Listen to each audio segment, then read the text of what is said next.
All right, so the question is, now that you know what biomechanical leverage is, how to feel it? Well, getting back to that thing I was talking about at the beginning, new player experience. You throw your disc a little bit, and eventually your friend teaches you how to release it with the nose kind of pointing down, really Anheuser, which is a way to produce more distance when you don't know how to throw. And you kind of build from there, and eventually, like so many people in this sport, maybe it's a month, maybe it's a year, but if you're not sequencing properly, and you're not harnessing biomechanical leverage, and you're not bracing properly, and they're all extremely related, you cap out, and you usually cap out around like 48 to 50 miles an hour. I've been taking radar speeds with pocket radar since 2016. I'm actually the reason why Central Coast Disc Golf incorporated ball coach pocket radars into their coverage. I gifted 2 of them to Ian way back in 2016, I think, when I showed them to him at Beaver State Fling. Anyway, most people cap out around 48 to 50 miles an hour, maybe 52. The guys who are known for power at most courses throw like 55 to 56. Very few people get to 60. It's extremely rarefied distance, but it is attainable with incorrect form, which is kind of about where I capped out. But most people cap out a lot lower based on their athleticism, their experience. And at that point, how to progress? How on earth do you even begin to understand what good form is and how people are producing it? Either you just give up and you focus instead on upshots and putting, as so many people in my experience eventually do, or you start over, you reset the entire experience, you course correct your learning trajectory, and you go from trying to throw rotationally like an adult with your upper body to sequencing properly. And it begins with one central thing, which is the method. And the videos will talk more about that in time.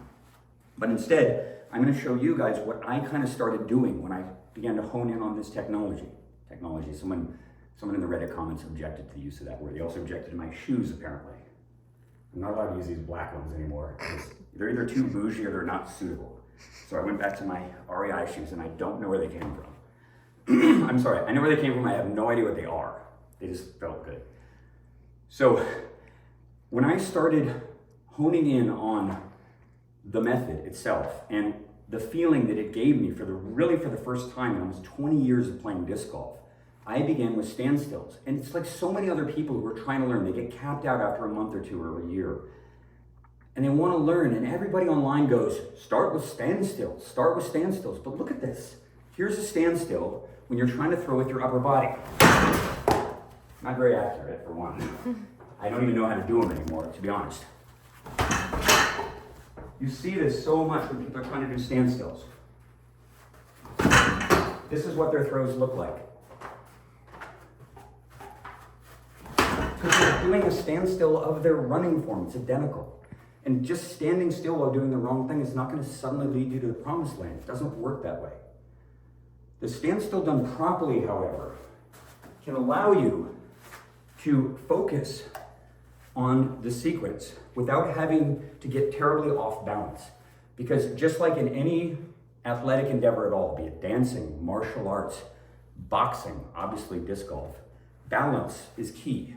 Being able to shift your weight laterally and quickly without anything changing in your upper body is balance.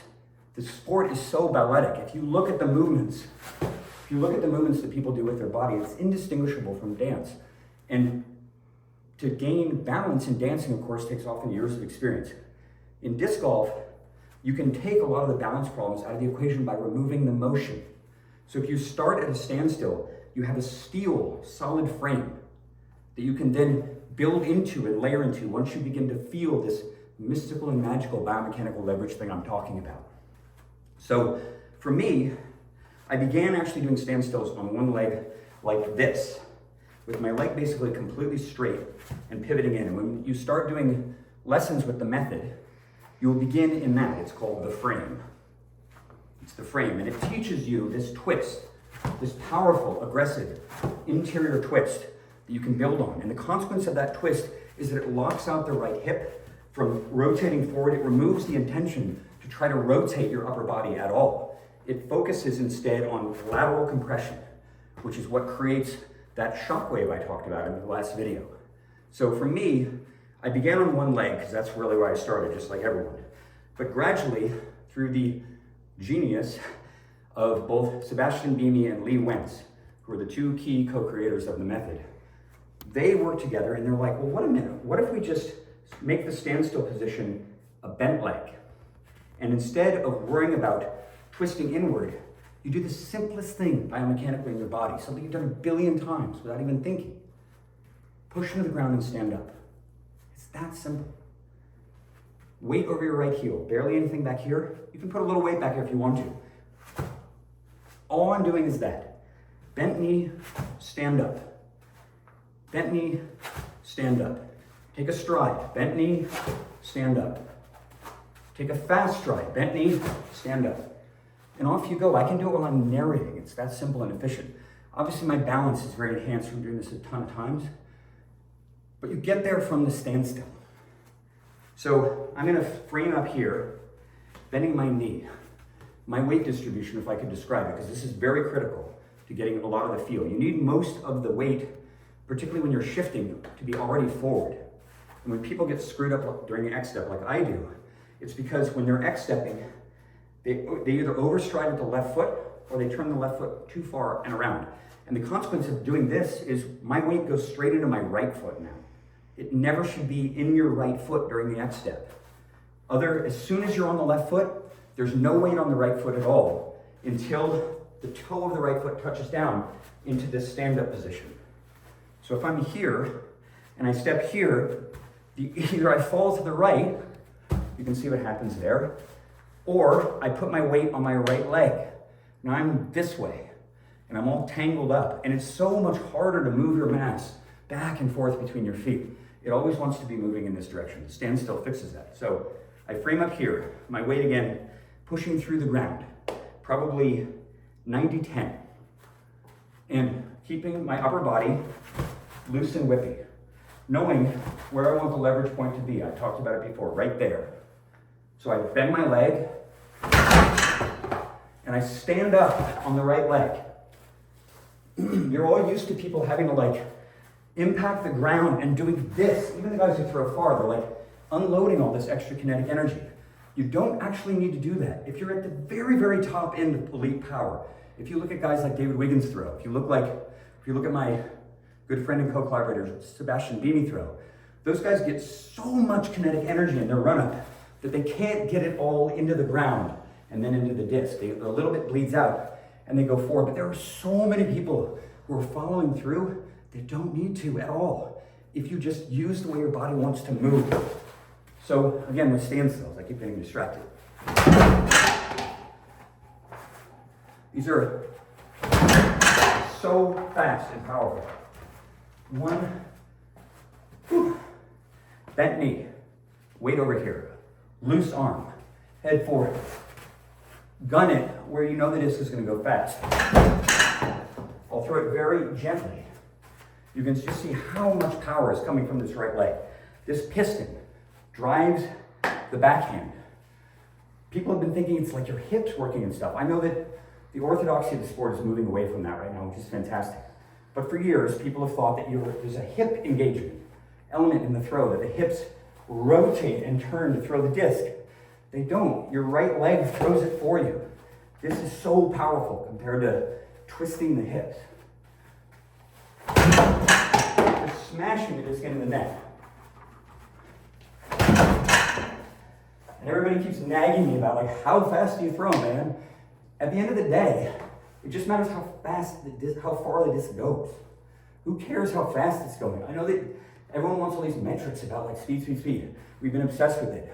There was a second huge energetic component to a throw that has been massively understated in most of the people who teach and talk about this sport. A disc moves through the air. It has kinetic energy, right? Flying along. That kinetic energy is bound up in the disc, 1/2 mv squared. However, there's another gigantic kinetic energy component to the disc that isn't velocity. It's rotation. It's rotational energy. Spin, as we call it, which does two things.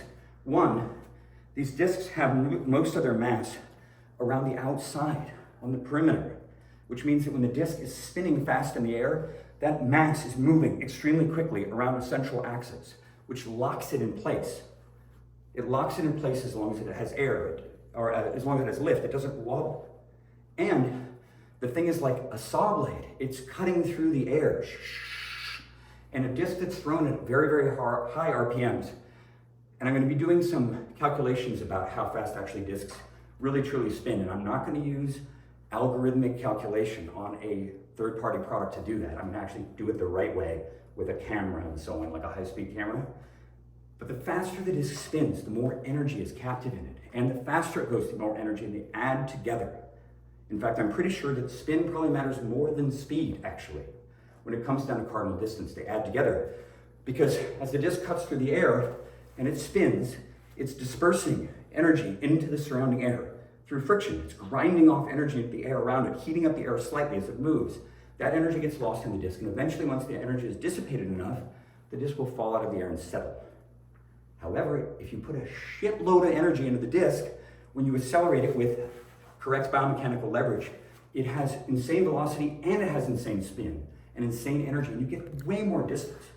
Ultimately, they both matter, but I think people have overemphasized how fast speed is and underemphasized how important speed and kinetic energy are. I'm gonna throw a few more shots here and then finish the video.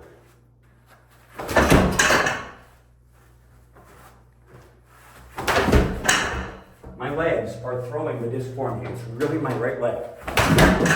Smash. Standstills. And the thing is too, I'm swinging hard as hell here, but as long as my brace is in the right spot, as soon as this leg stands up, it has nowhere to go but straight, which means the energy goes right where I want it to, straight down the line. You can throw like a putter 350 feet, 8 feet off the ground, just hovers like a UFO. And you throw with enough speed.